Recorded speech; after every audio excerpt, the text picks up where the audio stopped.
Bien, voilà. Merci beaucoup, Félix Kalambay. Je vous l'ai promis que tu rejoins pas à moi l'amboka Joseph Kajingulu pour te payer Malouba par rapport à au co-débatteur Nae à Outkoloba tout à l'heure pour que tu sois payé si je me soucie.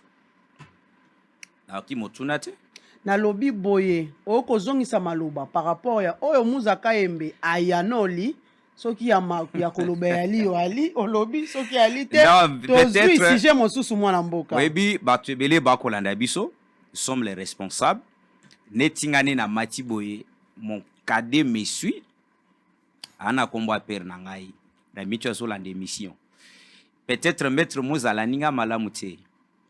Tant on attendit Henri Mouton. Si tu es de l'ECD à l'époque, tu connaîtras Henri Mouton. Et moi, je suis l'assistant d'Henri Mouton. Nous avons beaucoup donné pour l'ECD là. Peut-être la bino mususo boye si maboye makambo eleka kuna na ECD te. Soki na lobby makambo mususu yo ki mususu pour le respect de l'émission na Baïba kolanda biso, je retire. Merci beaucoup, cher ami. Nous devons rester dans l'élégance politique. Merci beaucoup. Restons dans le contexte de l'émission.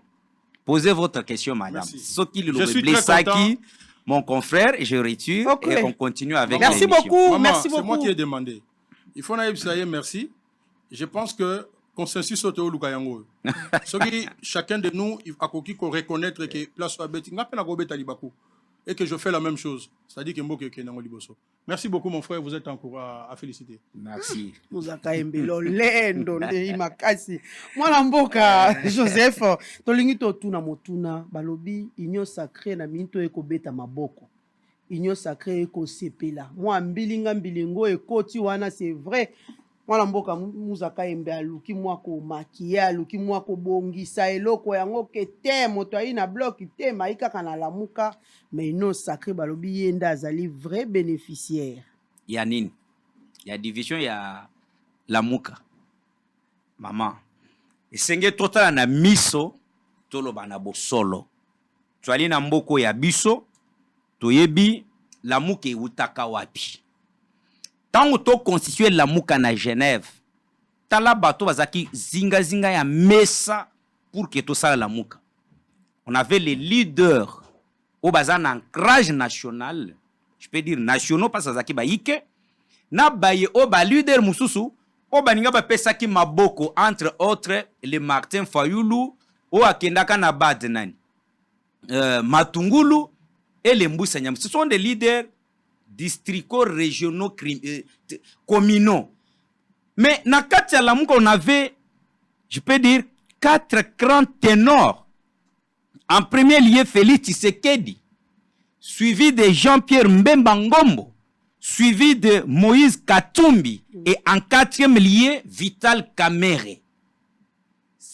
Donc, ce côté Bango 4, na 5e position, c'était Adolphe Mozito. Fayulu ba Matungulu na ba Mbusa balandi. Kombo ango kutu kaka lamuka ça a été donné par Félix Tshisekedi. Écoute nga na ko sepela. Nenge ba otiko salo ba bengi bloc patriotique ezalata nouvelle plateforme ya bango to kende na bango na maponomi na 2023 parce que les dossiers ici c'est quoi? Bato bako condamner Mozito. Mozito n'est plus avec vous, maître. Mozito alongwa binoka. Oyebi arrogance ou caractériser Martin Fayulu ne sala que vieux Mozito a mela bololo mais suka moi non vaut mieux na benda tant autres yo ebi que Mozito kaka derrière kaka son parti politique Nouvel Élan il peut mieux faire. Mozito est venu à la primature, je vous donne les éléments. Akuta bidie na biso na 700 millions de dollars.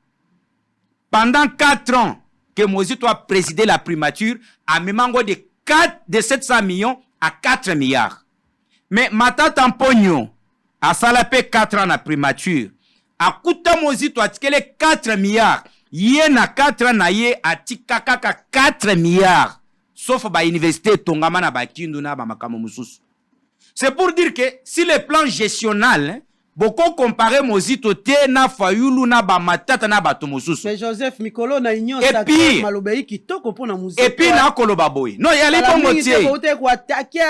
Ram yenda za hotel na yango yenda non, permettez. Non, quand on l'a ba politicien, landa moko na moko. Il faut suivre mes analyses. Moi, j'ai toujours dit que Mozito, c'est celui qui avait neutralisé l'IGF. Na lobakango, azwa décret à l'époque. Oye moko batune babenga kanga tango isipona pour expliquer ngai le vrai sens ya décret na bango. Mais c'est que moi je sais que Mozito azuka décret moko alobaka que l'IGF akokende ko contrôler ba entreprise était soki bango babengisi ete. Mais eloko eza na mboka maman. Soki moto ko sala bolamu pour l'intérêt du pays, il faut quoi appuyer. Mais soki moto ko sala bitumba eko kwesa mboka. Il faut tout les mélango. Olandi tout ce qui se passe dans le bloc patriotique. Et si Kabango baza avec les yango. Il y a les deux individus. Réconciliation à Katanga. Qu'est-ce qui se passe au juste dans le bloc patriotique? Il y a batumi balé ponaba intérêts égoïstes, les intérêts mesquins, égoïstes individuels. Il y a monsieur Kabila na monsieur Moïse Katumbi. Nde omoni basangisi batu na Katanga koloba ete réconciliation entre les Katanga. Mais au jour d'aujourd'hui au Congo, il n'y a plus une province qui s'appellerait Katanga. Ils tout été. Toza na o Katanga, toza na Lomami, disons o Lomami, Lualaba na Tanganyika. C'est les 4 provinces à espace Grand Katanga à l'époque. Mais quand il bake kosa le loko na bango na soi-disant réconciliation.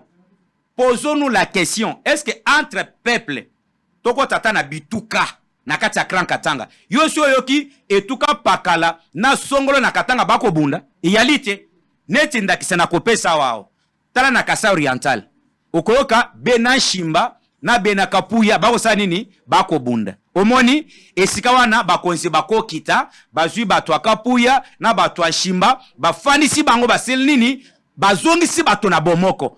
Mais na Katanga réconciliation, qu'est-ce qui cache cette histoire?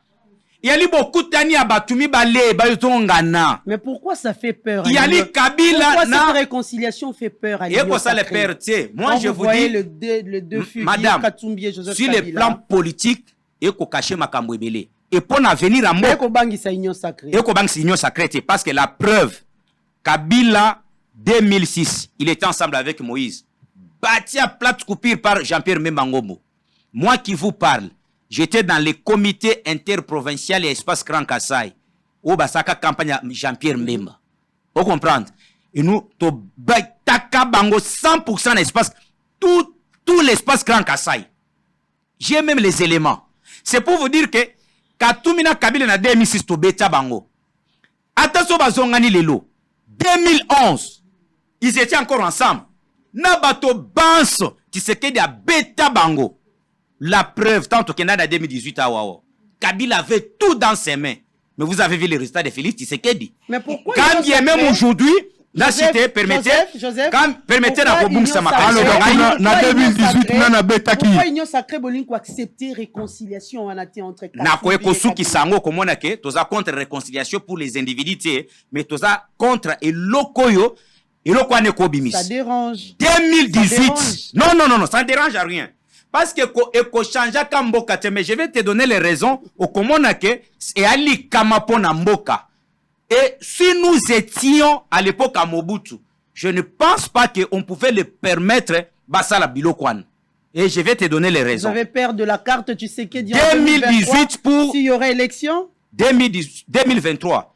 Je te dis, Tshisekedi est droit dans ses bottes, il attend les élections, et ça l'attend lobby. Maman, Tangelanga candidat moko face à Félix ou à Kokoy, c'est Félix. Na ba réalisation Félix Azanango lelo. Alité, bisous to le lelo. Tu vois, nous Congo en avant, nous avons nos analyses. Je ne dis pas qu'aujourd'hui avec Félix tout va bien, non. Il y a des aspects jusqu'à présent. Prenons l'aspect social. C'est une épineuse question jusqu'au jour d'aujourd'hui et qu'on posait qu'un problème. Question sur le plan social. Quand bien même dans la carte sociale, il faut distinguer certains éléments qui ont été réalisés. Les lots congolais ont beaucoup plus c'est Liboumukoli à Lipa. Mouza pense que quand on a le baquet, 70% Batouba Nanzala, que moi je vais contester. Non, c'est vrai. C'est vrai au Congo, les alliés. Non, je te dis. Parce que ce n'est pas seulement au Congo. On a l'andaki journal lobby. Na Centrafrique wawa. Ba lobby 90% batoba kokele la talipa. Et tu veux comparer na Cameroun la même chose. C'est pour te non, mais tant yo lo bakinga na fana kikimia. Parce que yo lobby awa ke 2018 na nga kina chite place na mamelo a chakinga mwa munga na monoko 2023 2018 tolobana Félix a bâti Fayulu, je te donne les faits. Fayulu a créé na campagne. Souvenez-vous son discours na Kisangani. Maman ça compte minutes. A commis na a commis peuple azola na na lokuta na ya. Mais tu déranges pourquoi? Tolérance. Tu es un papa, tu déranges même l'enfant à la maison regrette. Fayulu a commis na Kisangani, alobi na bana mboka ke tango kende ko voter te. Zwaka bik na papier. Bah toi Fayulu, moi j'étais candidat hein, na Mwenedit. Et voilà, je te donne un fait. Oui, mais que moi je suis parti na élection en 2018 sur la liste du G7. Association Nangai, bah recruter qui a pas bateau. G7 vit en crash dans un na lomami. Mais G7 zaki na kati nini ya Lamuka. Et j'ai coordonné campagne à Lamuka na province à Lomami. J'ai le résultat. Fayulu était bâti à plate coupure. Par qui? Donc la réalité, il faut noter une chose. Par qui? Monsieur Fayulu doit jouer à la simplicité et à la gratitude vis-à-vis à Batu. 1. Jean-Pierre Mbemba, Moutouassima Kena Loboko à Mobali, Moïse Katumbi, Moutouassima Kena Loboko à Moissi. Au jour d'aujourd'hui, il toque en 2023, maman. Fayulu Yewana déjà, Mozito à Longweye, parce que Yewana, être avec Fayulu, c'est être avec quelqu'un qui est déjà maudit. Et vous allez vivre cette malédiction-là jusqu'à votre mort. Et vous avez pour un bloc patriotique à l'Iboso Basalaki, Église catholique, il y a qui kobe dans autres à un moment. Parce que Bango Batimel, Fayulu Babilo ko nyos to salaka. So bo komika ka un moment, yemo kwa boto la kango. Asalango na dynamique, a boto la dynamique. Alinga ki tala muko to lo baboy. Okomona batoué balisanga bonganga. Pourquoi on ne peut pas insérer lisanga bonganga et na epenge na mayengele na présidium ya Lamuka. Lui Lamuka etikali kaka avec deux personnalités, il y a même localité, même village, même regroupement. Ce qui est une entorse pour un regroupement elingete et conquérir pouvoir. Yo lo binanga ke toko banga ba assise ya Katanga. Voilà ce qui se cache ba assise ya Katanga. Ba certains individus katangais, pas tous les katangais. Et puis ba individu ena kaka baye baboma espace Grand Katanga. Oui, parce que espace moko basala exploitation minérale na Katanga kuna, balobi que capacité à minérer wana, on devrait exploiter pendant 40 ans. Mais quand Moïse fut gouverneur, Kabila président de la République, ils ont exploité pendant 3 ans, bah vida. Et puis nous devons noter une chose. Matière première et silak. Katanga nenge zaliwa na ezaki etongamaka na caoutchouc kota na Équateur. Nambon kota na Miba. Mais au jour d'aujourd'hui, ils veulent prendre l'espace Grand Katanga comme espace expert pour tous les pays et qu'il n'y a que eux qui peuvent être présidents de la République. Nous ne sommes pas dans une démocratie coutumière. Et les 3 cartes de Joseph Kabila pour ses assises, Kabila ena batunaye, utaba fongola sikaprosi a Chibeya et Tchabango mal à l'aise. Parce que vous avez suivi certains témoins, il est avocat certifié, professionnel du droit. Certains témoins pesi témoignage na bango pour éclairer la religion de la justice en citant nommément l'ancien président de la République, tout en distinguant même les choses. Koloba était, naïbi ke Namboko Ezaki, tel comme président de la République, mais je cite tel, qui était l'auteur de l'assassinat de Tchebeya. Et Moïse Katumi Pena Malobane a lobaka que nous devons kolimbisa ba criminel nyonso oya espace Grand Katanga, à l'occurrence John Numbi.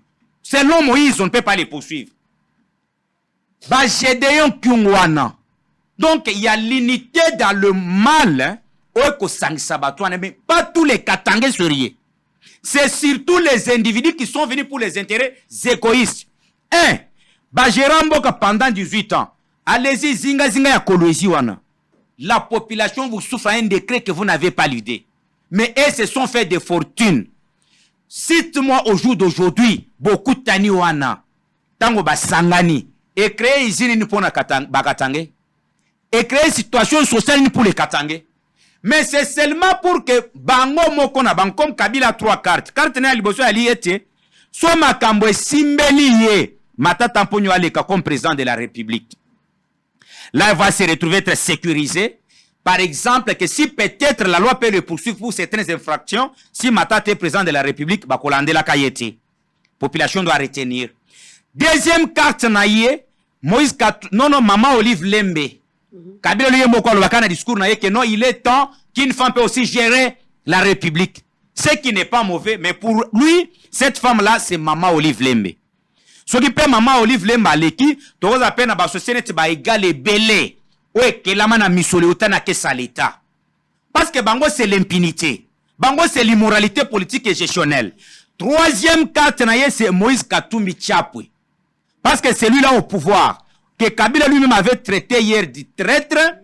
Et Kabila aussi et Katumbi avait traité Kabila de deux faux pelnati. Aboya qui troisième faux pelnati. Angoya qui na opposition. Kolanda biso. Ils veulent maintenant babou babiso nyonso ba congolais. Mais retenons une chose. Parce que Félix est trop bon. Et au moins de démocratie, Félix est un ango. Et l'écoute na yaba américain. Yaba américain zana 100%. Yabiso comme il y a 200%. Donc, on tolère même dans Babylone qu'on tolère. Bah, si zwana maman, Tomi Tialelo, Mouzami Ben de Pertia par exemple, dans la province, moi ça ne m'intéresse pas ma Bituka. Ngana tangana no tawo yangai. Comme je suis de Lomami, to ne pe na Lomami, to le non, biso ba to Lomami, to ça la paix réconciliation. Ba to Congo central paix, to ça la yabiso. Ba to Chopo yabiso. Ba to Kasa oriental yabiso. Finalement mboka ngwe ko kende wapi. Ce qui est important, c'est réunir tous les Congolais. Si Kabila a donné aussi caution à cette histoire, ça m'étonnerait pourquoi. Kabila a géré toute la République pendant 18 ans, avec la confiance de tout Congolais. Mais aujourd'hui, il s'est réduit à se faire seulement partisan d'une petite province. Parce que le Katanga n'existe plus comme une province. Aujourd'hui, Sangani. Non. Réconciliation entre l'espace Grand Katanga et disent que non, di Katanga, non! Merci beaucoup, merci. Mais pour na kosenga, bakutana te, pour nous, Congo, en avant. Et biso mututo ko soutenir pouvoir et chef de l'État dans le sens y a que, makambo manso sengele salema na intérêt ya population, tokende na maponomi. Ok. Parce que merci beaucoup. Ce que vous avez fait, moi, maloba, ndambu, mobeko, to lobela, o etali, Mobeko poto chite na lukuta o bako ko sabatu o bako luka dialogue avec les intérêts égoïstes mais basize na bango e ko bang sebiso na eloko ata moko te. Ok, Muzaka Embe basize ko leka na Katanga e ko bangisa union sacrée te ozwi likanisi boni na bao misusu balobi bato ba province misusu balobi babi te il fallait salama pour tous les Congolais de la République démocratique du Congo et non ezwakaka espace wana ya bakatange et enjeu politique nini bato bakoki kozela par rapport ya réconciliation à bakatange. Bon, maman nalandi ndoko Joseph abandi na nord ake na est akiti na sud abimi même libanda sujet donc azolo bagaka tika loba soki ezaki dissertation aux 1 sur 10.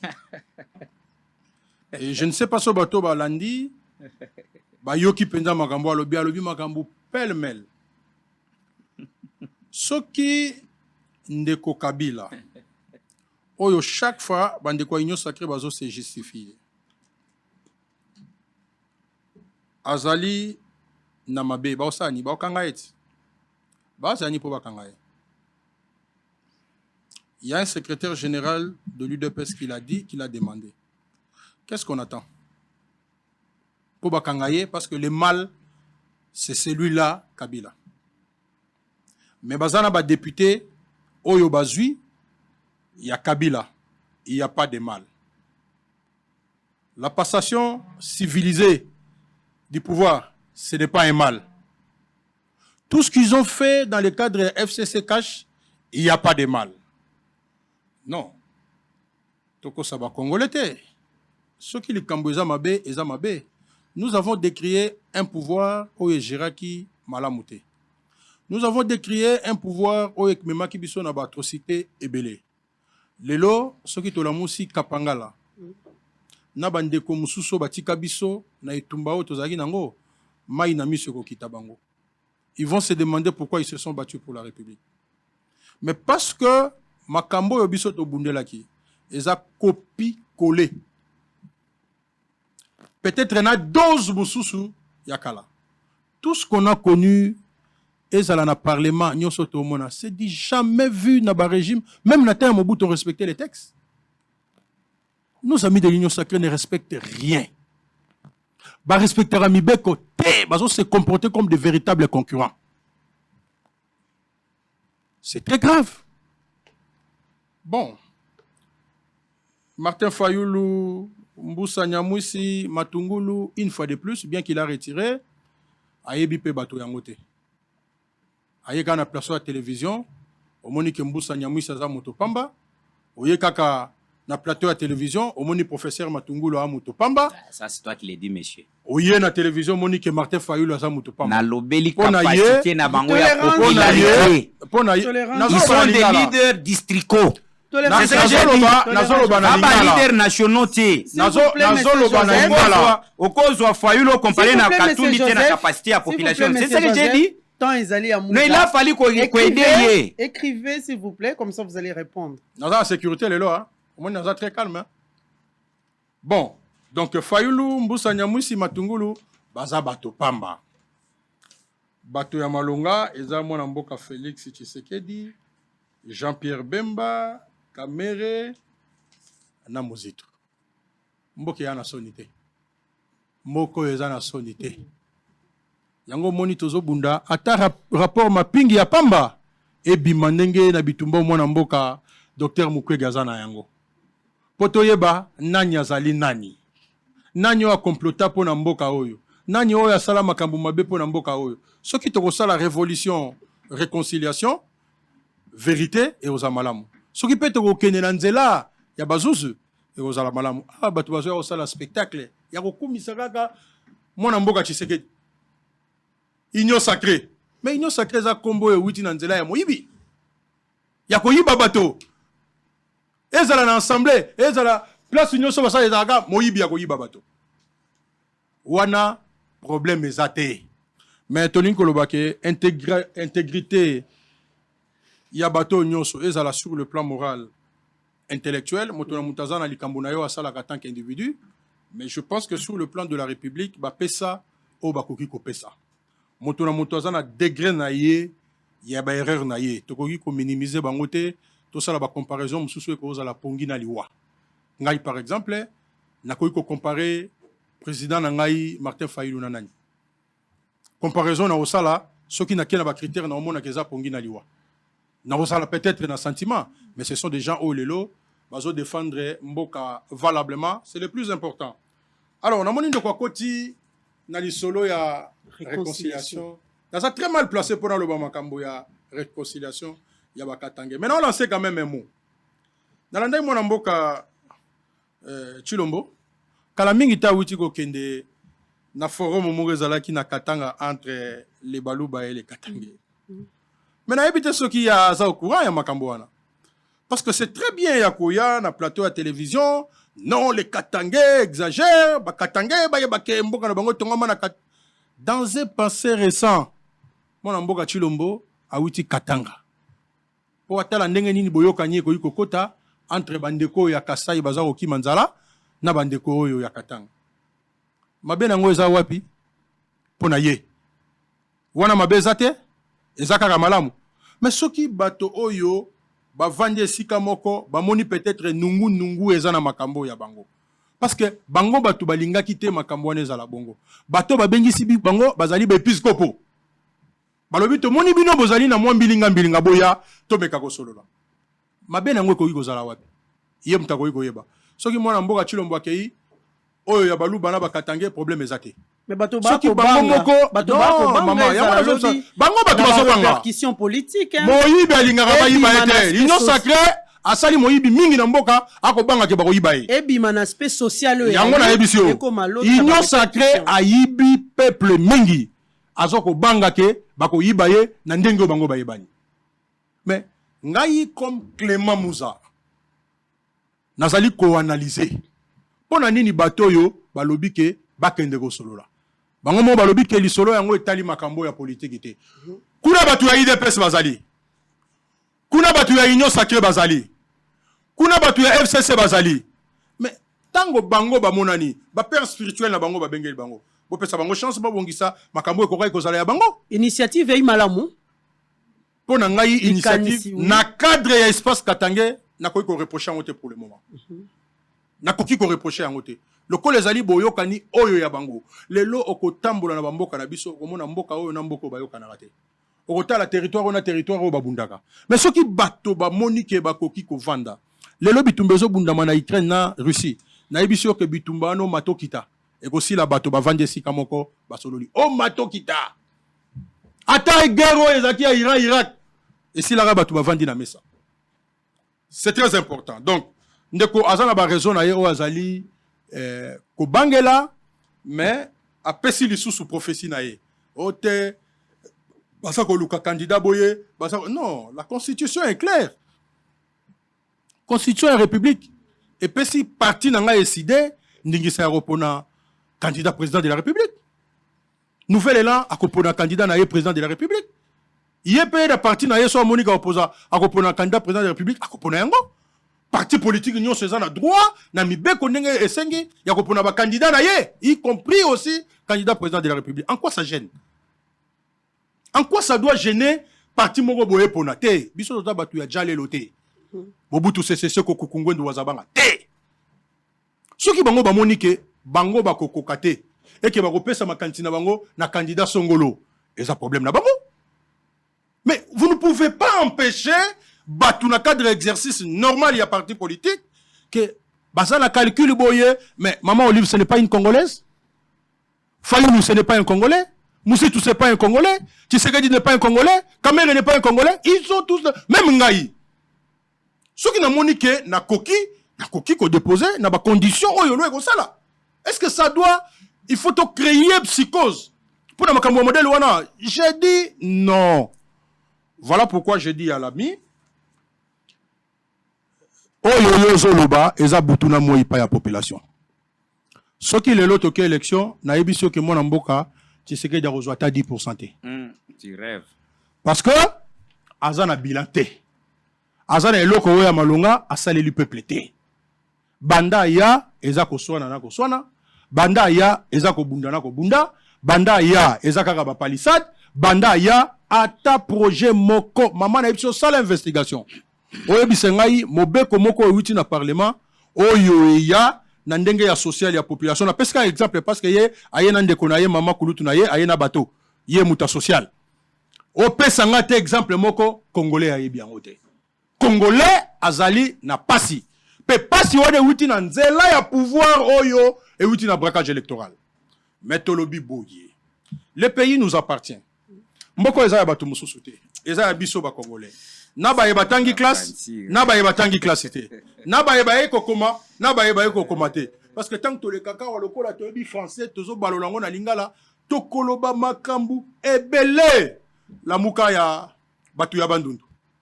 Oh, la mouka ya boy. Non, il faut pas que histoire toluka ko changer yango. Nani a yebite que Jean-Pierre Bemba nande ko Moïse bazana la mouka. Balobaki ke bango bazana la mouka. Est-ce que boyoka déjà muta pekisi bango ke bino bazana la mouka te? Le reste, ça se lit. Oh, nyo se tikali population mutazotanga. Nani a yebite que mwana mboka Jean-Pierre Bemba mwana mboka Moïse Katumbi akendaki pe na Union Sacrée. Nani a yebite? Et ça secrétaire, nani a yebite que lelo bana mwana mboka na ensemble a monique lisanga wana eza lisusu malamu pona été. C'est ça la politique, au monique likambo eza ya yote. Au monique o sepel nango yote. O bendinzoto. Ba yebatikali bazali ko continuer selon vision bazali nango. Mais moto ba ko pelisa ya pamba. Eza pour un intérêt politique ou eza ke batu ba na perte de vitesse. Et que tozo discuter dans makambo est fondamental pour la population. Pe bango baye ba même abiso na distraction. Qu'est-ce que le pays gagne? Ya roloba makambo te Union Sacrée Panzani. Qu'est-ce que le pays gagne? Botongi wanzela combien? Bosali ba école combien? Batu bazu misala combien lelo? Est-ce que lelo mutako okende na hôpital accueilli ba pesi ba soin akepe ba lukimbongo? soki ozana mbongo to komi na hôpital osani okufa soki moto akufi charge bakisa misusu pona okunda. Donc aucun secteur de la vie nationale le marché maman. À ta secteur mon côté. Je me suis hasardé na ebisa maman ça me dit okende wenze tengana kende na wenze. Batula paka ba mona peleve. Na kendaki wenze. Je suis en train de me demander batu ba kolia ndengeni. Na ebite bato bazana moi passerelle à pouvoir. Soki ba yebi makambo wana to ba yebi angote. Ba yebi me bazo sala kanai. Nyo sone wuti na nzela ya légitimité. Le pourquoi le peuple appelle ça une légitimité.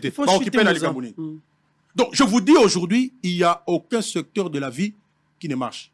Attends qu'il y a pas de transport. Au moins, il y a un problème. Ce qui coûte, il y a un journaliste, mamelo, ozongi nandaku pour mamelo, azarana moanate. Mais ce qu'on ozongi nandaku, mikakatone bandi so salika fièvre, yomo so sali fièvre. Il faut congrégation luka moyen et foutre la yobo solo, ozwani o. Situation ezali grave. Okomona mutawa le kananzela, azomi lobela yemoko. Parce que même les bilingues, parce qu'on comprend qu'est-ce qu'ils peuvent faire. Voilà pourquoi aujourd'hui, na nyonso o eleki. Je vous dis que maman soko keyo tuni bato et belé baroyeb sao que tu voté souté. Merci beaucoup. Parce que la déception est grande. Mais parce que nous résistons na bandeko o balingi ba memabiso sous na braquage électoral. Nous demandons à tous les Congolais d'être vigilants. 1. Sur la consolidation de la démocratie. 2. Sur la gestion de la chose publique. 3. Sur la sécurité Yambo Kanabiso. Le Congo est un. Congo ezali indivisible. Tokotikate bande konabiso à est ba résister politiquement. Ce sont des compatriotes au photo betera bango maboko mikolo so to tchaka bango na prière. Mais pendant que dans chiter na 2 secondes. Pendant que bango ba résister politiquement. Oyebi que lelo to komi na balkanisation économique. Tala awa na Congo Brazzaville. Le Rwanda vient d'avoir 12 000 hectares. 12 000 hectares wana yo ebeza wapi. Eza na ngambo ya awa na Bakongo. Awa na Bakongo na mboka oya bayombe oyo. Awa na Bakongo. Luozi. Yeba ke lobi biso tokoma na dépendance économique. Luozi pas na banyanga. Oui, oui maman. Oui, quel est l'intérêt que le Rwanda ya konosa le loko wana kuna? Awa na Maluku. Qui finance ça? Quelle est la situation de Goma aujourd'hui avec le Rwandais? Mais le pays est en train de partir. Toujours ça qu'on a pas d'année. Savez-vous qu'aujourd'hui, nous avons Naba Brassage et Salama. Les accords sont là. Oui, ils sont combien? Les militaires qui sont venus du Rwanda, Burundi, Ouganda, Oyo, Bazali, la poste à responsabilité en termes de pourcentage. Merci, Moussa. Merci. Le pays est en train de partir. Merci beaucoup, Moussa KMB. Merci beaucoup, Moussa. Il y a bloc patriotique. On va prendre cet élément. Concert de réconciliation Wenge Musique à 4x4.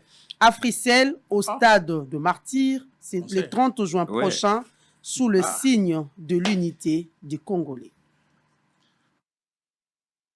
Le 19 mai 2022 reste une date inoubliable pour la société de communication Africell et Mansa Music. Ces 2 partenaires viennent de marquer l'histoire de la culture congolaise par la signature d'un accord d'accompagnement où le réseau Africell, qui s'y dit réseau du peuple, accepte de mettre en place sa technologie et ses produits pour la bonne tenue du concert de Wenge Musique à 4x4 prévu le 30 juin prochain à Kinshasa, comme l'a annoncé le directeur général d'Africell lors d'un point de presse tenu en son siège. Wenge Music a influencé des générations entières à travers sa passion et son talent. Au milieu de tous les défis que rencontre la RDC dans ses différentes sphères, ce concert qui se tiendra ce 30 juin, jour de l'indépendance de la République démocratique du Congo, apporte un message fort et poignant qui est celui de l'unité, véritable force motrice et incontournable pour la grandeur de notre nation. En effet, le concert Wenge s'accorde tout aussi bien dans notre slogan fort Africell, le réseau du peuple, pour un concert qui rassemblera en un seul lieu le peuple congolais. Amadou Djabir, le producteur de ces grands concerts, a à la même occasion étalé la raison de leur présence chez Africell, mais aussi le but du grand événement attendu le 30 juin prochain à Kinshasa, avant de procéder à l'étape de questions-réponses. Interrogé sur l'absence d'Hervé Ferregola, Amadou Djabir a répondu que ça ne sert à rien de polémiquer puisque les portes sont toujours ouvertes. Frère, il sera le bienvenu. Frère, c'est le Benjamin, c'est le cadet de Wenge musique à 4x4. On ne peut pas dire le contraire. Tout le monde a vu faire jouer. Malheureusement, il n'a pas peut-être joué dans l'album, mais il faisait des concerts. La porte est ouverte. Nous sommes là. Ses frères sont là. Il sera le bienvenu. Il n'y a aucun problème. Ça ne sert à rien de polémiquer. Au sujet de la billetterie et de la sécurisation du concert, le producteur guinéen a fait savoir que l'équipe d'organisation tourne en plein régime pour répondre avec satisfaction au public attendu nombreux au stade de Martyr le 30 juin prochain. Et puis mettre tout en place pour que franchement, les Congolais qui iront dans ces concerts-là, que chacun soit sécurisé jusqu'à la fin de ces concerts qui rentrent chez lui. Donc de ce côté, il n'y a aucun problème. Nous sommes en train de se préparer pour ça. Signalons ici que 3 stars du 30 juin avaient pris part à ce point de presse. Il s'agit bel et bien de Weronson, Jibem Piana et Alain Makaba. Il y a même des partis politiques qui vont mobiliser. Ben, voilà, merci beaucoup Félix Kalambaye pour ces images. Il y a réconciliation et Salama Lelo pour les Wenge 4x4. Naibi était batna la bangwa baïba kulutu. Baïba to penza babina rapé musique ya Wenge. So moi commentaire mon cœur pour les loto moni ba inosa ba bimi ba héritier ba bimi ba fait gola ba bimi ba daju ba bimi ba maître Gim sepe ba bimi. Est-ce que lo kwango eko simba lo lenge ni boko mona ya? Moi, je suis un homme de compromis, un homme de Juste consensus. une minute, hein? Ouais, je suis un homme de compromis, un homme de consensus. Je pense qu'une réconciliation, il faut toujours donner la chance à une réconciliation. Si c'est la vraie réconciliation, il faut toujours couper ça une chance. Surtout que Mikololeki, moi, mingi, le temps, se séparer, il faut toujours couper sa chance. L'idée est géniale. Il faut toujours couper sa chance dans la vraie réconciliation. Bon, ngai mingi oui, batu bobina musique ya wenge pour lelo page ya moi nanga fanatique ya ba ko bina innocent lelo ba ko bina rebo chulo nazaka vraiment fanatique ya musique otomenga profane te fanatique ya ba frère Patrice batu mususu mais en tant que ba c'est dans l'histoire hein ba artiste ya mboka oui quand on fit à l'école tout ça tout mona ki ba wera ba jube bazaki ensemble c'était la beauté ya culture hein ça qui beauté.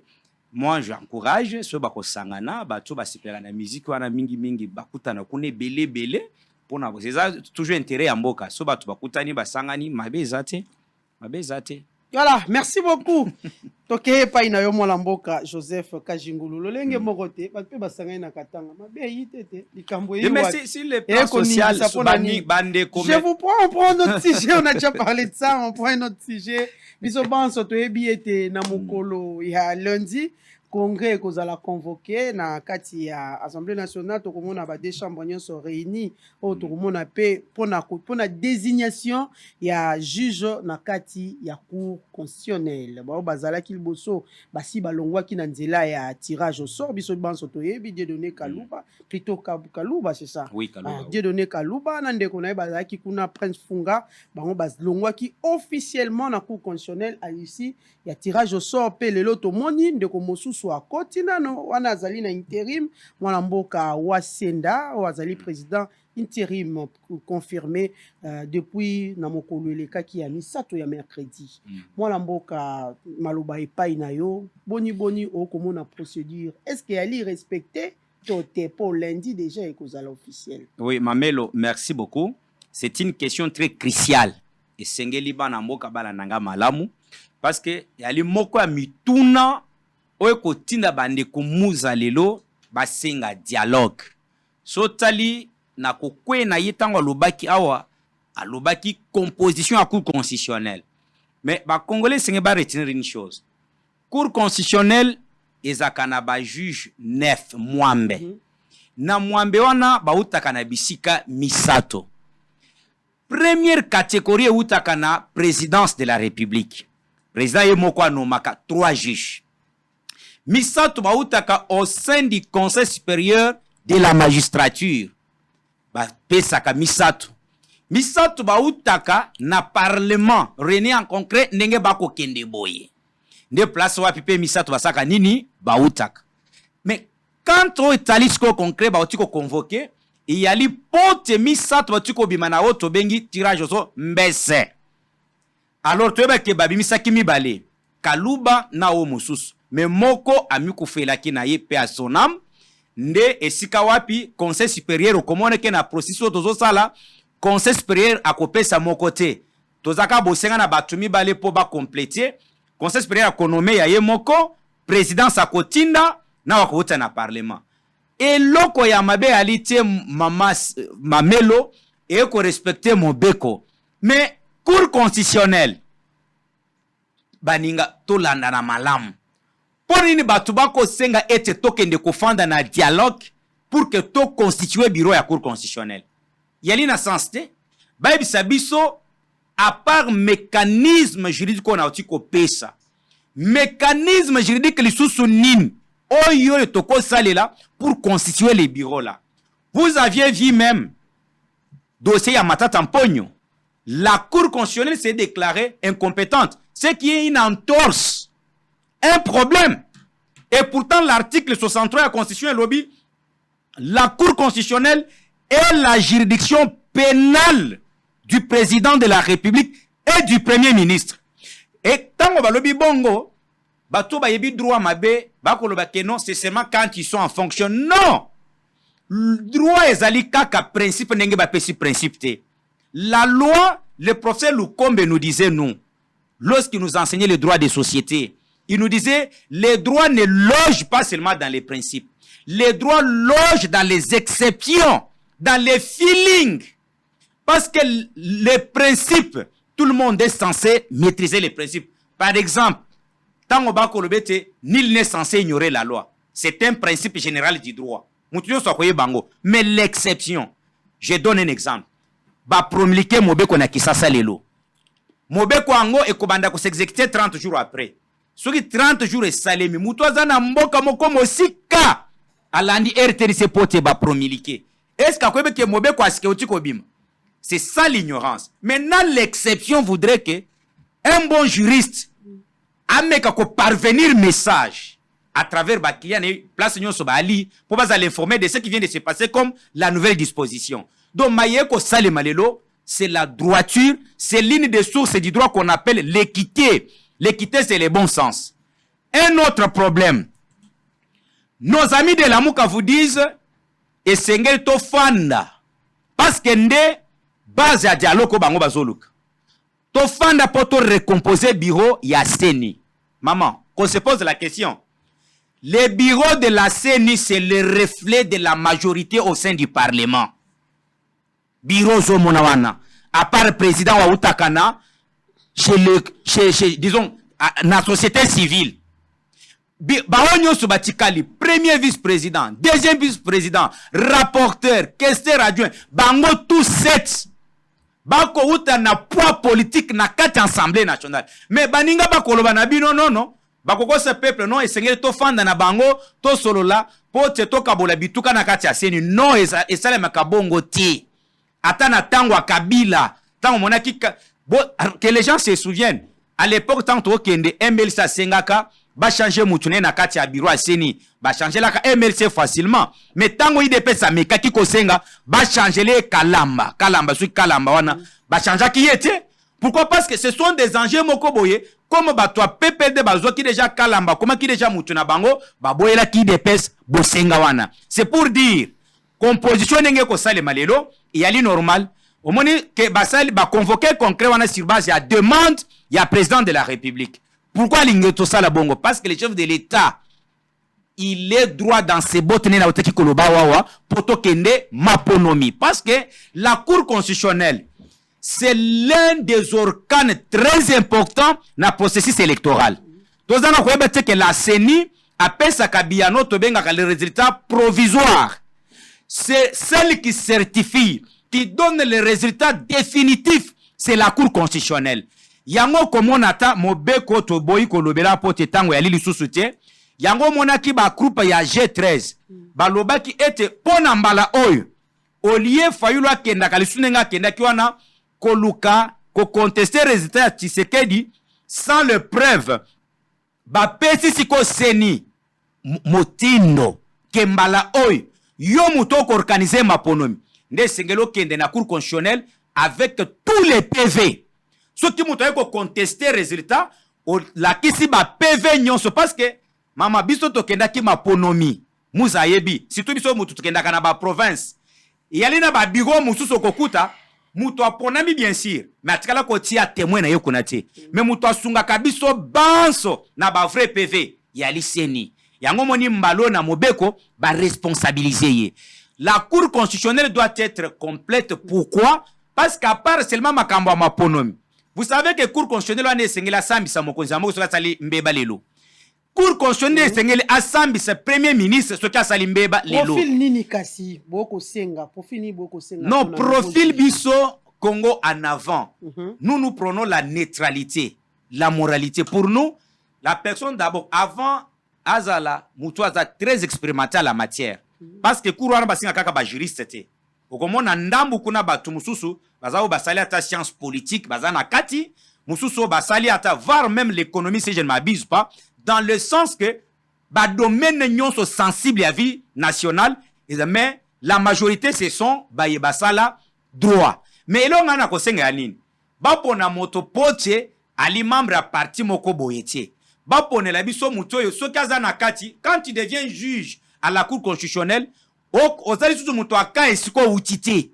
Yango komona ata soki uti na présidence de la République. Ozali déjà na kati kuna, c'est ta conscience et la loi qui doivent travailler parce que les décisions rendues par la Cour et kobenga bato na masolo te na débatté. Quand on nomme les juges à la Cour constitutionnelle, bazwaka bato bazana probité morale au point dans le sens que tout acte qu'il pose, que ça soit un acte rationnel pour l'intérêt de la nation. Bakozwa muto azo kende kuna, akende déjà ça nyoloti ba mabengane ya milai pota kende kotoni sa misolo te. Yango biso Congo na va tokosenga na ba député. Bali devant responsabilité na ba ngambo ya présidence, ba tokutu babanga te kuna tomi makambo, il y a un homme intègre. Ndenga sali la kamakambo na ye, tango ako sembo la moto ako uta na ngambo ya présidence. Tout le monde doit clamer. C'est ainsi que, ngai, si je pouvais leur proposer mout, ce qui le zolo bambi, bakozo il ngata professeur le zolo bambi comme ressortissant qu'on a na place na bango disons na parlement, parce que ce sont des gens au ba prouver na monde probité morale na bango. Nous avons des professeurs comme le Kombe, je ne sais pas s'il continue à être là, un grand professeur des droits des sociétés, le professeur Kola, le professeur Bakande Jawampongo.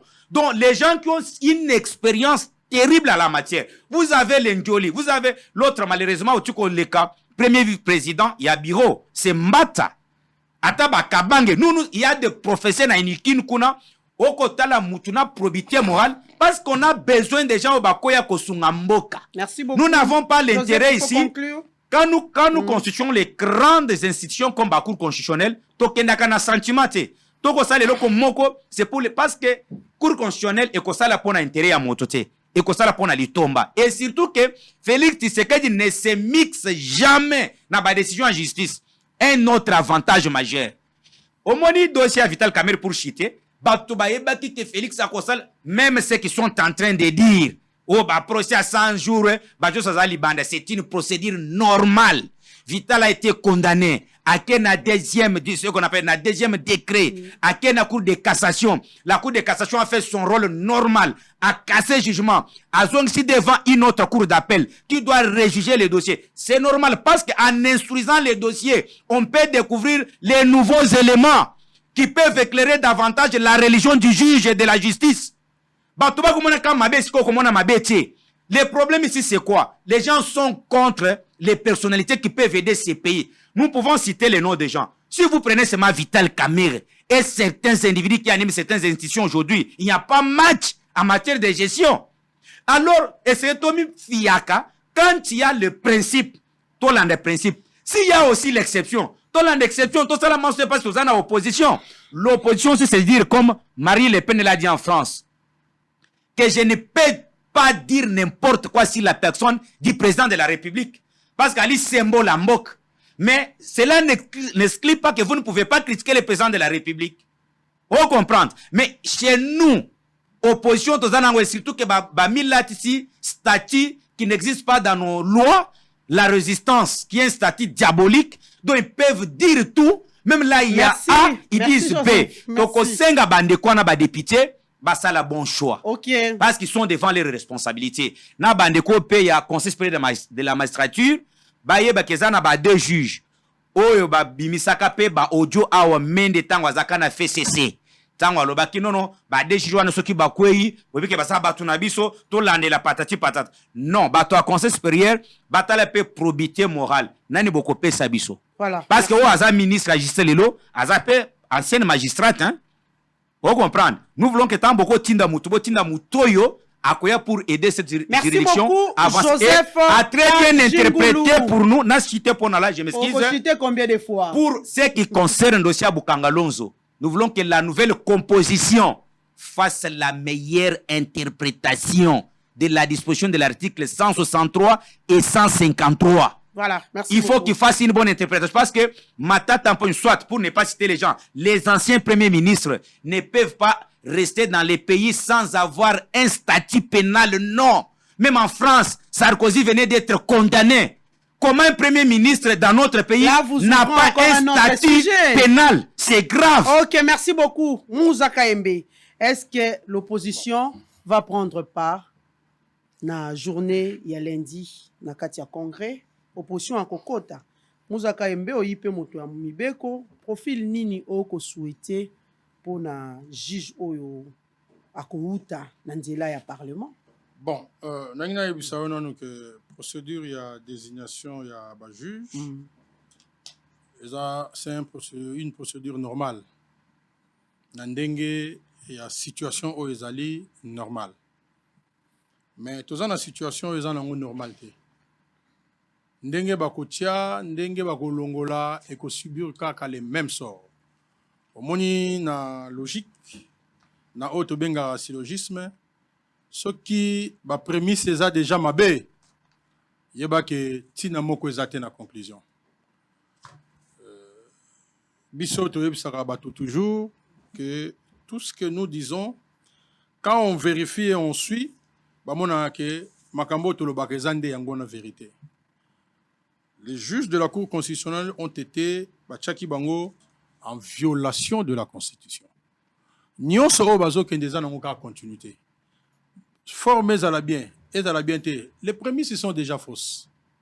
Quand bien même qu'on peut se trouver dans une situation normale où ils ont prévu la Constitution. Mais parce que les prémices sont fausses, situation est en ngoka ko déméré.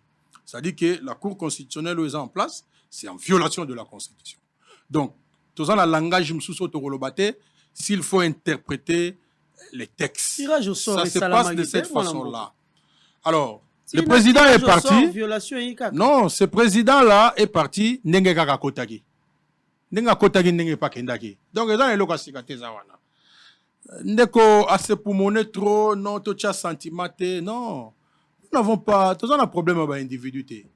Nous avons un problème dans le système.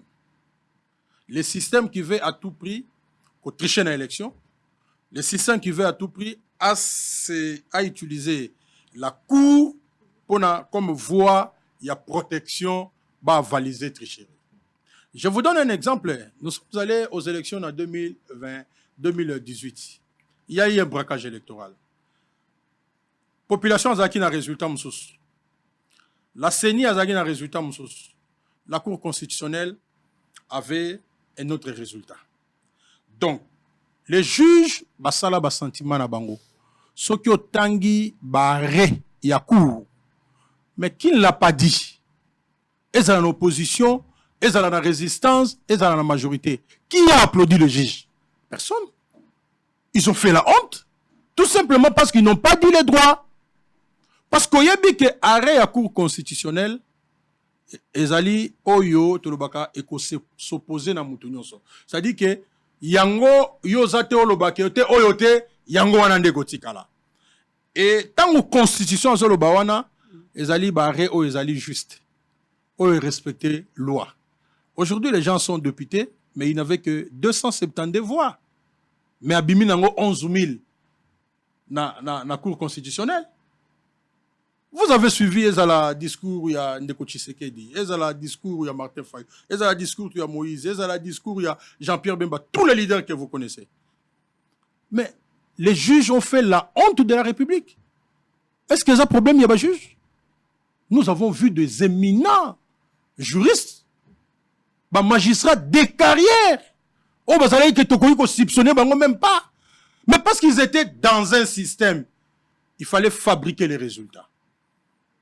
Aujourd'hui, personne ne conteste que les députés bénéficient de la fabrication des résultats. Non, non, nous on ne se plaît pas. Souvent parce que s'il vous plaît, vous avez parlé, je peux te rassurer que vous avez parlé, je vous ai laissé. Vous avez parlé, je vous ai laissé. Laisse-moi vous dire la vérité. C'est quand même ça, la vérité. Tolérance, s'il vous plaît. Ok, tolérance. C'est un cas que la population doit reconnaître. Laissez-lui Maman, s'exprimer. je ne regrette rien du tout. Moi, je suis un bagarreur. Je ne regrette rien. C'est le pays qui a perdu. C'est le pays qui a perdu. Na soni oba juge ba yoki sa. Na no monanga tata na émission moko na ya wana bandi kolela. Na olela poigne. Aujourd'hui, ceux qui sont au Parlement, même na soni, par moment, ça va député. Ils ont perdu toute crédibilité. Ceux qui yo, saluent injustice, ne pensent pas que cette injustice là yom to souffrir non. Toute la nation va en souffrir. Mais pourquoi on a parlé des réformes? Et ça n'a pas besoin 50 voix. Ils sont au Parlement. Il y a eu un tollé général. Et ça, c'est la raison où on a dit que les Congolais, les politiques ont vu qu'il fallait la réforme. Et nous insistons sur la réforme. Notamment, il y a la Cour constitutionnelle, la réforme, il y a la loi électorale, la réforme, il y a CENI. Rien n'est encore fait. Nous sommes en violation de la Constitution. Donc, ce qui nous dit que le problème, c'est au niveau des individus. Il peut citer tous ces professeurs-là. Mais ce qui qu'il faut respecter la loi et qu'il y a un système, ça va passer de la même façon. Le juge qui est passé là, comment il est passé? Il n'en parlait pas dans l'Union sacrée. Nous avons eu à faire un débat, c'est notre sujet, sur la technique. Il faut tout le belango technique. Mais parce que toi, en politique, tokoye bisa bande koke, tina ya réforme. Au biso tozo insister dans une réforme consensuelle. Il y a boyokani, c'est-à-dire que l'élection, il y a 2018, il y a Moïbi. Même le cours constitutionnel est ça qui moussala na yangote. Naoki pas que ndeko alobake seni alelo ezali seni o ya majorité. Oui, il a raison, il a seni à majorité, il y a union sacrée. Il a seni à union sacrée. Kuna muto mususu azate. Bango na bango, même les militants des partis politiques. Bazali. Et vous pensez que la condition makamboza malam, nous allons continuer à insister. Si la Cour constitutionnelle est subie ça qui même sort, CENI, la même chose, mais la loi électorale. Qu'est-ce que les gens n'ont pas vu? Les gens ont applaudi ici. Les G13 a une proposition qui toko. Qu'est-ce qui est resté? Dans les cas d'une émission na yo ao. Na ebisio, j'étais encore au Parlement. La loi Lutundula a été vidée de tout son contenu. La loi Lutundula, les qui loi Oyoya, pourtant organisation et fonctionnement de la CENI. Tout va vida. Batailler loi sur mesure et permettre à l'Union sacrée tout simplement à fabriquer des députés. Et permettre à l'Union sacrée à tricher. Parce que les gens veulent organiser les élections pour pas tricher. Ils veulent organiser les élections en 2023, des élections crédibles, transparentes et apaisées. Bon, l'élection Moïbi. C'est comme ça qu'ils ont des institutions. Au Balingi, Bango va contrôler, pas l'État congolais. Des individus contrôlent, pas l'État congolais. Si l'État congolais contrôle la CENI, c'est-à-dire une CENI, Oyezali Yamboka, ceux qui sont dans la Cour constitutionnelle, Oyezali Yamboka, nous aurons des élections crédibles, transparentes et apaisées. Mais la condition, on a besoin d'élections Mouibi. Mais nous disons, nous allons continuer à insister. Batomboka ndenge bazo tomboka wana. Baso va palpiter ndenge bazo palpiter. Mais tolobi, tozan a besoin ya boyokani. Le pays a reculé de 4 ans. Sur le plan, il y a consolidation de la démocratie. Pourquoi on doit toujours aller de fraude en fraude? Quand vous lisez le préambule, il y a constitution d'Abisso. Baroye bisayo que ba crise nyoso ya kaboyi. Et oui, tu as quand l'élection, oui. Mais pourquoi on doit continuer? Pourquoi on doit continuer quand on a l'élection, oui? Non. Qu'on permette quand même, il y a peuple à s'exprimer. Tout le monde dit que oui. Clément Mouzabimi, président de la République, ma mère l'a félicité hier parce qu'il y a Zaki qui est candidate. C'est ce que nous voulons pour le pays. Comme ça se passe partout ailleurs. Mais pourquoi ils veulent seulement tricher? Même si ceux qui bossent le peuple va produire, ils vont voter. Tout simplement parce que yo mouro miyebi ke ozana yo ozosala na yo le roté, o mona ke le ko na osala le roté en tout cas mona mai, o ya la ba mona mai il faut te tricher kaka. Mais Moussa Kayembe bandeko pe boko tambwa na bango lelo ba ko reconnaître malobo yo lobi tout à l'heure que ba élection nyonso eleka ya moyibi. Mais nous devons corriger, c'est ça la nécessité, l'opportunité. Ba bongisa après 18 ans. Oui, maman, il faut to bongisa. La France de 2013 est connue. De 2030. France, il y a 2030, ils ont préparé en haut déjà. Il faut tout ça la makambu ni tokotika lobby pour nako. Tango ba ki na ba institution fallait. Okanisi ndengo sala émission. Yo kanisi ndengo sala émission. Placé pour na rebongisa. Oui, maman, s'il vous plaît. Problème il y a la réforme, il faut la permanente.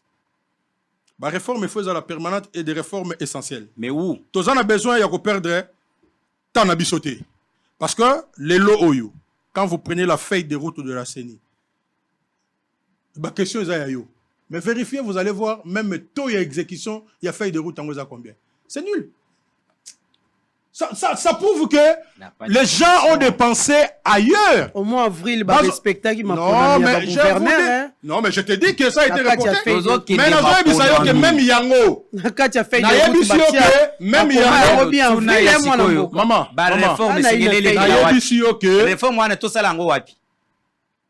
Les réformes. Ça doit se passer où? Est-ce qu'on peut sécuriser un c'est ça? Et quand tu prends par exemple son président est député national depuis 2006, est-ce qu'il peut nous citer une loi apportant la réforme venant de Fayoul? Joseph Malobéi à Moussa. Joseph Malobéi à Moussa. Parce qu'ils veulent la réforme, il y a non. Soyons dans les institutions. Joseph Malobéi à Moussa. Tokoti kala kokende na ba réforme ya ba institution où ils ont la légitimité. Nous reconnaissons que nous avons un parlement, mais le parlement pose problème. Lorsque vous avez des gens qui ont été fabriqués, lorsque vous en avez bateau, basali transhumance, Joseph, s'il vous plaît, on doit terminer. Joseph, s'il vous plaît. Ce n'est pas les mêmes personnes avec ces arguments. Je sens que vous allez dire et pe sabaninga machachate. Toza constant na makambo tozoloba, peut tosala nango compromission. Il faut conclure Moussa, il faut conclure. Na ma conclusion na lobi que le peuple congolais, la situation est très grave. Très grave. Crise oyo zubiso na ba domaine nyonso eza causé na politique. Et nous devons tout faire pour que makambo kende na sembo nyonso parce que lobiso ki toke ba élection ezala ba élection oyo moto alongi ya solo. Moto apoli ya solo pe tozui oyo babengaka na lopoto ba institution forte et memimboka na nzela ya développement. Et pe si biso misala et puis si bana na biso misala et puis si biso moyen ya kende pe ozwa pe traitement to service à santé eza ya malamu makambu na mboke kende liboso tozonga lisusu si matin. Voilà les mots de la fin. Merci beaucoup Moussa Kayembe. Je rappelle na téléspectateur Kazali secrétaire exécutif de l'ECD Tchango, Joseph Kajungulu Malobezaki ayo et Joseph Kajungulu Azali secrétaire national et chargé de communication na parti Congo en avant. Nous sommes arrivés à la fin mais na koti kabino bozwa vraiment tant na bino po bolanda mise au point oyo mwana mboka Israël Mutombo auti ko sala tout à l'heure par rapport à Sijo et Tali Makambo ya ba câble qui présenté par le député Ogi Kalonji qui n'appartiennent nullement à la SNEL selon les sources de Bosolo Télévision. Ils appartiendraient à une certaine Stéphanie, gestionnaire de l'entreprise Amka, qui achèterait un mâtre à $10 à Dubaï et les revend à $250 à la SNEL grâce à l'appui de ses proches hautement placés à la SNEL. Saisi du dossier, l'IGF a bloqué le énième achat de ces câbles qui coûtent cher à la SNEL. Conséquent, ces câbles n'ont plus de preneurs, d'où cette version d'Israël Moutoum. Na bino balandi nyonso abosolo télévision bisika bozwami na ye pona pesa bino précision par rapport il y a une information au etamboli na réseaux sociaux biso pe par erreur to publier ki yango une vidéo ezo circuler automoni balaki sur lupango moko eza na ba câble ya SNEL na kati bako benga ngo ba câble ya SNEL na lingaki na pesa précision awa na yoki honorable député na kati ya vidéo aleli alobi ba congolais to lingani te oui ya solo ba congolais to lingani te tozala mitema mabe. Mais peut-être que l'angle je vais aborder est différent au honorable à l'obaki. Ba câble au bomoni ezali ba câble ya courant, mais ça ba câble ya SNEL te. Eza ba câble ya courant, eza ba câble ya SNEL te. Mais ba câble za ya nani? Ba câble ezali ya mwasi moko kombo na ye Madame Stéphanie. Madame Stéphanie azali responsable ya entreprise moko kombo nango MAMK. Donc ezali AMK. Nde mukolo entreprise o Madame Stéphanie. Madame Stéphanie, lupango place bomoni ba câble ezali za penda kwa SNEL te. Eza lupango ya mwasi wana yemo konde mukolo lupango na ba câble. D'ailleurs parmi batoyo batambusi honorable, parmi bango moko na bango azali leki ya Madame Stéphanie au mukolo société AMK. Qu'est-ce qui s'est passé? Les dossiers ont daté d'une année passée. Et là, on est salami. Madame Stéphanie, la société na ye AMK, Madame Stéphanie a la relation malamu na direction générale ya SNEL a coopérer na bango par rapport ya kopo ya sala. A sombaka ba câble à l'étranger en bon uniforme, mais soka sombi ba câble na ye nango yene mutu akwa ko fournir azo akopesa ngo na SNEL. Mais ateka ngo na ba montant moko exagéré. Pour preuve, IGF a ko na dossier pendant période où abandé ko sala banquette na niveau ya SNEL. Tango aye a se retrouver na dossier wana na maboko amoni deux éléments oyo et etikaki. Élément liboso ezali procédure ya passation à marché ezala ki respecté te. Yami balé ezali par rapport ya coût oyo ba fixé, coût wana ezali exorbitant. On constate que batwana bazo somba par exemple na montant moko ya $10 mais bango bazo teka 10 fois plus cher bazo teka lango SNEL. Pour deux raisons, l'IGF qui est censé ya ko contrôler peut ko aider l'état mobiliser mbongo na ye, il fait quelque chose. À interdire. Marché wane go lekate parce que la procédure n'a pas été respectée. À conseiller une entreprise va que ça la procédure normale en respectant la procédure et à marché. Mais deuxièmement, va revoir ma prix na bango parce que balingi ba bouba, balingi ba kosa l'état, ça ne va pas passer. L'IGF va protéger ba caisse à l'état. Moi si on a des pas kenda ti lelo nana tika ko zonga te. Ba câble wane tuleli moi si wana na kati ya lupango. Lupango wane za SNEL te za lupango na. Mais mayele na bango mabe salami. Mukolo chef de l'état qui est na Kanluka pour d'autres raisons, bango balinga qui va tirer moins sympathie à Batou. Balingi peut-être va profiter et créer tollé pour chef de l'état peut-être dans la induit na erreur ou bien population que la bango ma lokuta. Ba câble za ya ba SNEL te, câble wana ezali ya Madame Stéphanie na société na AMK, balinga qui va créer loko ke SNEL la ba câble tikali mutakosali ya te lokuta. L'IGF a bloqué. Makambo na zolo ba personne ne viendra contredire ça. Natie direction générale ya SNEL Natie bango en défi, natie Madame Stéphanie en défi. Baya kolobananga mambo za contraire. J'ai vérifié, j'ai posé des questions. Ezala na société, ezala na SNEL, na vérifié. C'est après vérification que je vous donne cette information. Donc, vous devez vous rassurer ici. Vous allez kimia, ezaba câble la SNEL te, bali va créer un tox. Peut-être pour nous nuire notre travail au IGF à Sali, mais l'IGF a protégé la caisse à l'État. Madame, vous devez justifier. Au carrément soko lingi po bakable no bakosomba yango te soko kiti zimbongo te teka yango na wenza bayaka teka yango na commerce pesa bato bino bolingi. Mon frère député, peut-être vous avez été induit en erreur. La bonne foi est député Zalaki a dénoncé mais ba élément ba pesi ezaki à lokuta parce que bato ba pesi intention Zalaki ba la chantage na service à IGF peut-être pas que la bango mawa bakable na yo tuli teka yango na wenza bayaka eza bakable SNEL te eza bakable na yo singalika kupona luketu yango pona kingo esili.